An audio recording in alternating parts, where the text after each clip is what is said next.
Hey man, what the fuck going on, bro? You know we back with another reaction video, bro. I'm finna react on Call of Duty Anyone Overpowered can by weapons. monetize with ads as part of the LTO, all-new man. Beehive ad LTO. network.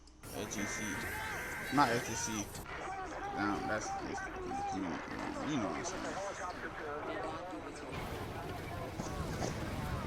Long story short, don't piss off a man who's got nothing left to lose. If there hadn't been any footage of these events, nobody would have believed they... Ain't like niggas running around saying, oh my god, let me know if you ain't got nothing left to lose so I can not fuck with you. Like, nigga, nobody gonna fucking know, nigga. Starting with a drunk and drugged out United States Army veteran who stole a tank from the Drunk Army and National drugged Guard out. in San Diego, California on May 17, 1990. Bro, that's the way how this nigga described people, bro. That shit is crazy. There was literally nothing the police could do except warn as many people as possible about what was coming. Everybody go back in your house, get off the street. This is the San Diego Police Department. Everybody get off the street and go back into your house right now. Everybody go back into your house right now. We saw a tank running over anything it felt like running over in the street. And we discussed what to do, and we decided that the only thing we could do is broadcast where it was going so everybody could keep a safe distance from it.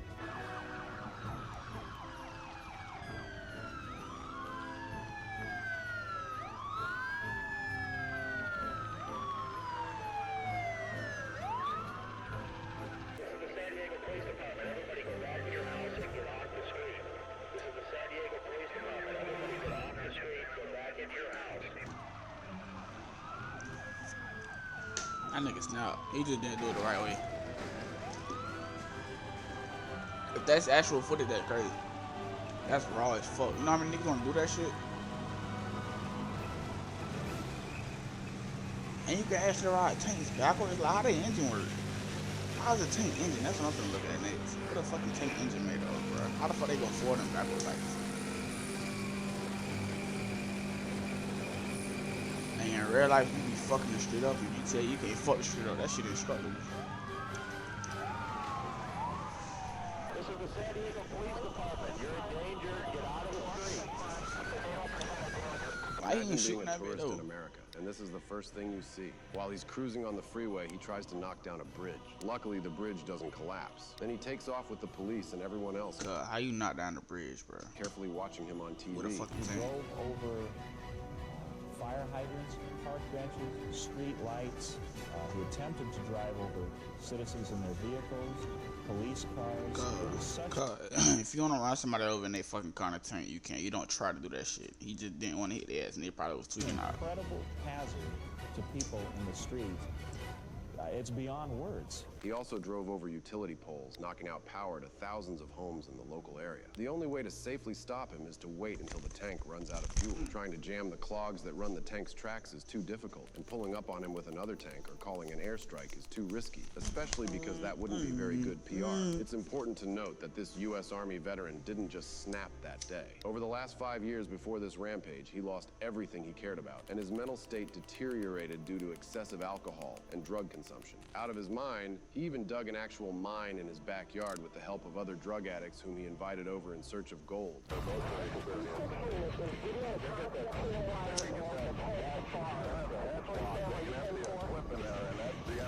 For them bitches, it's like they killed his ass. Them bitches look old as fuck. Oh my God. Abel, he just high-centered it on the center divide, just north of Genesee. Abel, you were cut out. To their surprise, the access hatch wasn't locked from the inside, so one of the officers with tank experience managed to open it pretty quickly. They screamed and begged for him to stop, but the U.S. Army veteran didn't seem to acknowledge them as he tried to get the tank unstuck and back on the freeway by shifting backwards and forwards. Eventually, an officer shot him, but he wasn't killed on the spot. Consequently, they dragged him out for medical attention. Ironically, he later died that evening in the hospital where he had filed 2 lawsuits against his name was Sean Nelson. 2 years later, Rockstar released the first ever GTA game. Coincidence? I think not. And 7 years after that, an even more terrifying rampage took place by a man who built his own tank. On June 4th, 2000. That's how I did it. GTA got that shit from. 2004, the Colorado welder Marvin Heemeyer sought revenge on an entire town with his heavily armored Komatsu bulldozer, now famously known as the Killdozer. Marvin was a good, reasonable man who snapped after they destroyed his life. So, he spent 18 months constructing this monstrous machine with steel and concrete, welded himself inside it, and then destroyed their town. I've acquired authentic audio tapes of Marvin. Bro, these niggas raw as fuck. And made an edit from his perspective, showcasing his rapid downfall into insanity and ever-growing lust for revenge. Guy was a hell of a welder. I didn't ever meet anybody who disliked him. I mean, he was confident, and I thought he was handsome, and he was larger than life. I felt safe with him. Marv, look, the snowmobile. They're trying to play out innocent like she didn't make him go do that. Marv made glove dryers. Stop. We had a Marv grill. Marv would take stock steel, bend it custom to every machine. You weren't a snowmobiler in Grand Lake unless you had a Marv bumper. They would take down 4-inch trees, 5-inch trees, and you just keep going. That was a Marv. Hello, my name is Marvin Heemeyer. This tape is about my wife. I want to say right now, God bless me in advance for the task that I am about to undertake. And in '98, the town went and spot zoned the 2 acres directly south of me, which was illegal. And because no one protested it within 30 days, it became law that they could do that. In nature, a male will definitely protect his territory. If he doesn't, he'll be overrun. If an animal will do this, why wouldn't a man? In Marv's mind, this is just another example of the town not treating him fairly. You put yourself in my shoes and tell me how you would feel realizing that you've wasted 10 years of your life because of someone's malice. They knew what they were doing. They were trying to run him out of town. I could shoot the truth in their face, and they couldn't deal with it. And I'm sorry. They're going to have to deal with it. And the world will write stories about how wrong I am. And without a doubt, I wish it could be done a different way. But there is no way to make this right. You picked on the wrong man. I wasted 13 years of my life down there because the Thompsons were pissed off that I bought that property. We know he wants to get out of there. We know he knows he's screwed. Let's really screw him. You know? That's exactly what their attitude was. And they did. I had no choice. What was I supposed to do? The one thing that I have wanted to do is get caught. I had hoped that somebody would catch me and that this whole thing would stop. And that would be a good sign not to do it. Things went downhill, and then we quit seeing each other. It was maybe easier to break it up, you know? And this will be the first time that I've ever done something like that the way they want it to be done, the way they do it. To do it in secret, to do things behind their back, to lie to you. I've had to do that. People ask me, what am I doing? Oh, I'm not doing anything. I know, fake. That tape sound fake as fuck. What am I? It got to be. I don't know. So here we are, and I am at peace with what I am about to do. People will say, why did he do that? You took advantage of my good nature. Well, I think there's something you should learn here. For as good as a man can be, also can he be as bad. When you visit evil upon someone, be assured it will revisit you. The Thompsons are guilty. The Dochefs are guilty. The Granby Town Board is guilty. The Granby Planning Commission is guilty. It took all of you 10 years to get me. You got me, no doubt about it. I got screwed big time.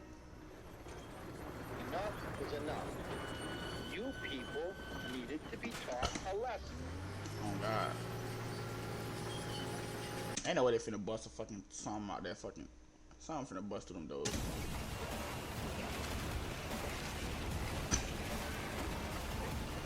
That's not real, but that shit is in slow motion.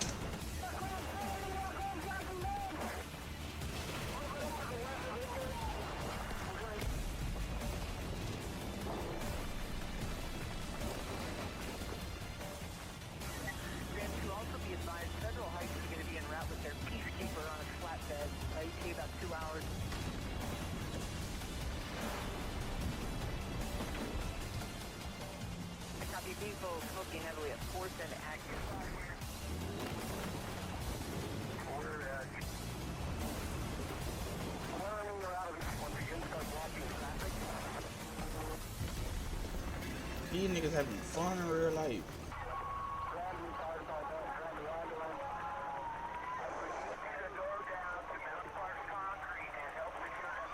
Bro, I'm surprised they ain't got no stopping like mechanism for like shit like what the fuck y'all just finna shoot the nigga? Like that's y'all only suggestion to shoot niggas that just like got a whole bunch of big shit, just blood there.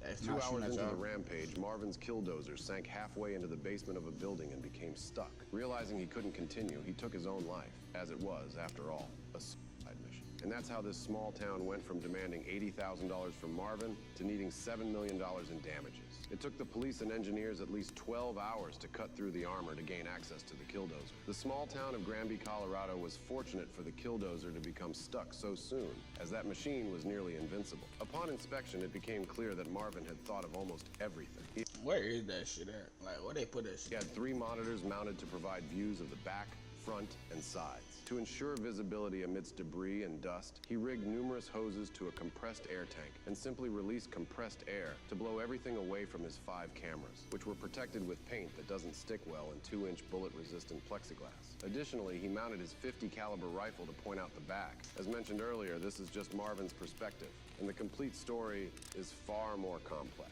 Luckily, the town was evacuated just in time, so despite loads of property damage, nobody got hurt. However, the same couldn't be said about this next rampage. On December 18th, 2021, 20-year-old Joshua Gonzalez went on a rampage in the middle of the night with his backhoe. Joshua was seen driving into homes and flipping cars, with one even being occupied at the time. Eventually, when the police arrived, they also got a taste of his wrath as he flipped their squad cars like burgers before attacking the ambulance as well. Niggas doing GTA shit. Send an ambulance for the other driver here. Hey, is anybody in that car?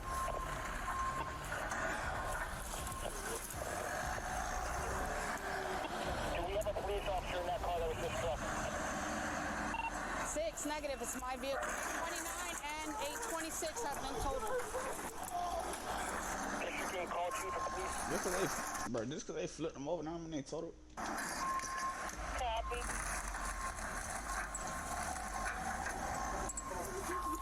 Come on.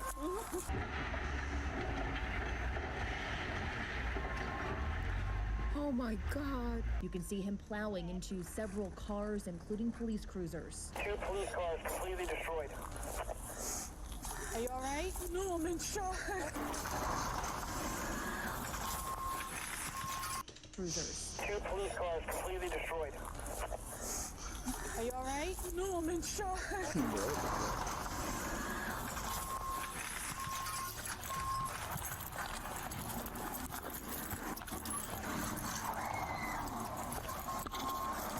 Hey, they're screaming.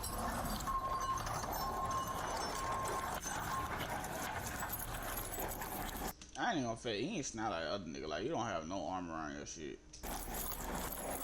Run, go. Yeah, they just sit here and record and whisper, run, and go, bro. Shut the fuck up. Go.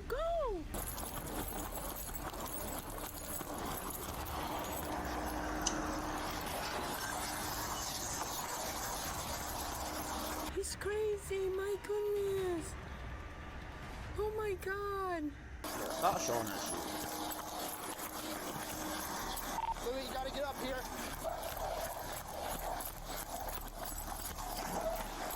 Oh my God, that's the ambulance. They show one more fucking civilian recording from a distance, not trying to help nobody, just recording shit, bro. I swear to God.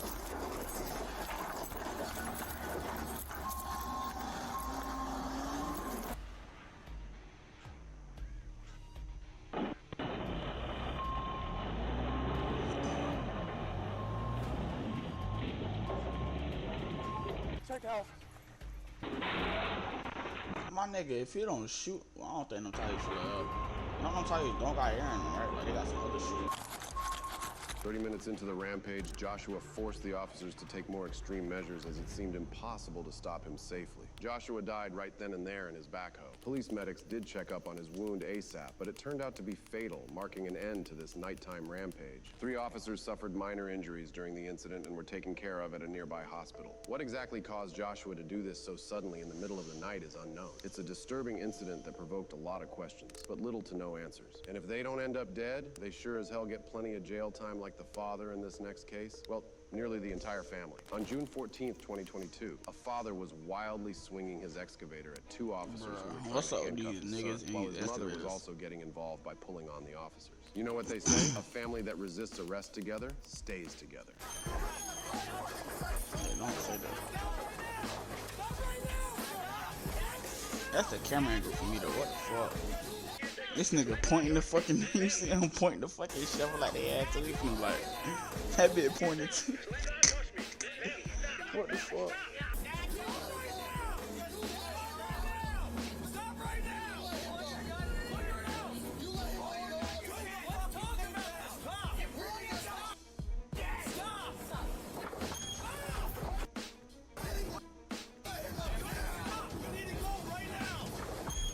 But that's 3 people. Can you imagine what the neighbors go through if they're willing to do this to police officers? How could they possibly think this would help their son?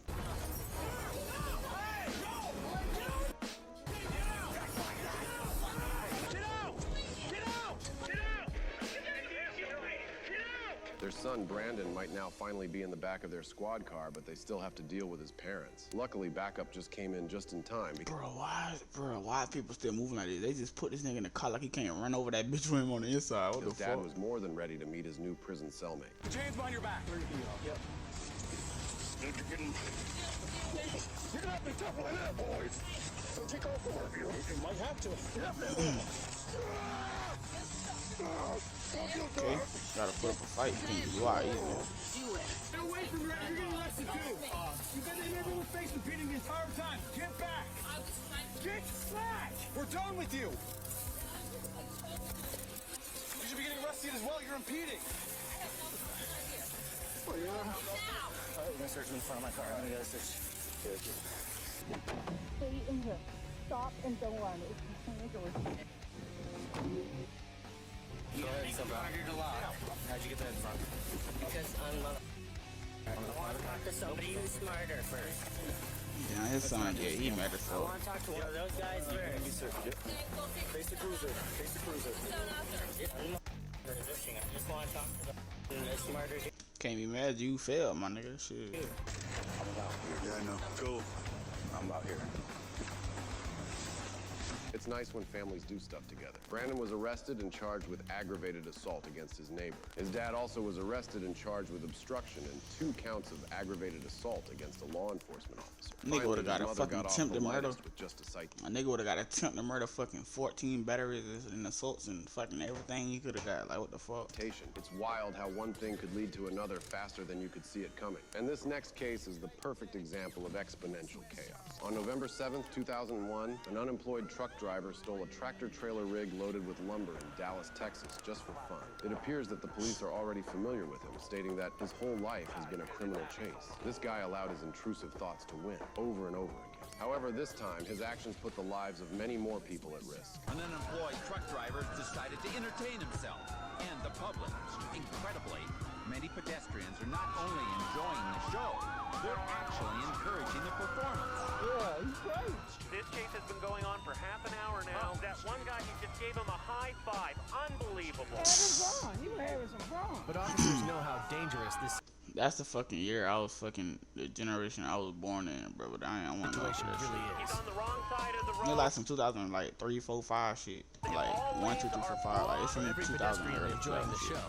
There's a commuter scrambling for his life to avoid being crushed. I'm not sure that there's enough room for this guy to get through. There's a traffic jam ahead. One car is trying to back up as the truck heads across the median now. How that bit caught on fire though? A cruiser rushes forward with guns aimed at the semi's rear tires.